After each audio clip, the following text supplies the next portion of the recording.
We're joined now by Georgia Republican Congressman Jack Kingston. Congressman, thank you for taking the time on what I know is a very busy day. Tell me, let's talk mood, first of all. 10 days ago, 2 weeks ago, the House Republican Conference very much in the news when a bill, the so-called Plan B, could not be brought to the House floor because it lacked the votes.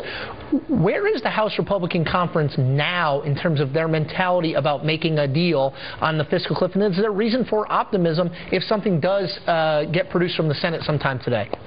You know, I think there is reason for optimism, first of all, because, Chris, you have to remember, we actually passed as part of our budget in the spring an alternative to this mess. We did another such bill in August, and then before we left, prior to Plan B, we passed a third bill. So we're glad to see the Senate move, and when they do, we'll have something to sink our teeth into. We might not necessarily accept it as is.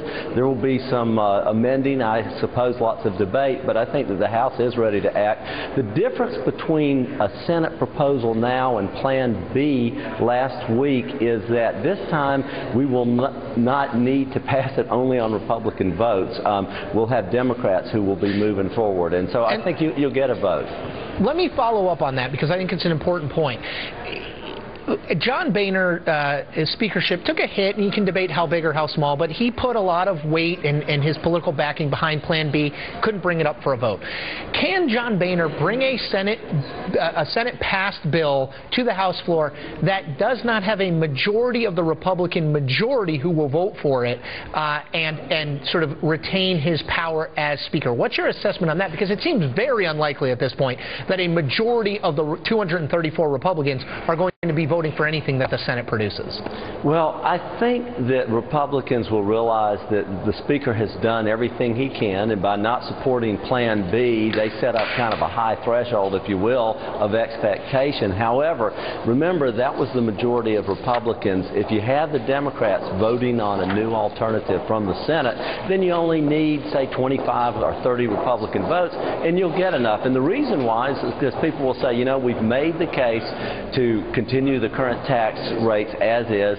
We did not win on that. So now do we want to say, well, everybody's going to get a tax increase, or we're going to save the tax rates for some? And I think most people are, at least 30 to 50, will say, you know what, let's take what we can get and live to fight another day. Therefore, you'll get a bill passed. And Congressman, last question. Did the Republican majority in the House and the Republican Party more broadly, but specifically the Republican Party in the House, make a mistake that we will in retrospect view as a big mistake in not passing Plan B in your estimation? No, I don't think so, because again, Plan B was one of 4 attempts to get the Senate to move. We passed something in May, we passed something in August, we passed something 2 weeks ago. The Senate did not move on any of those, but now apparently they will. And so what we've been doing all year long is waiting for the Senate to act. And so with Plan B failing, at least it forced the hands that the House has gone as far as it can go. No more alternatives for us. Guys, you've got to get together, Harry Reid and Mitch McConnell, and that seems to be what's happening, although Vice President Biden has stepped in because Reid can't hold his group together. Republican Congressman of Georgia, Jack Kingston, thank you for your time. Thanks, Chris.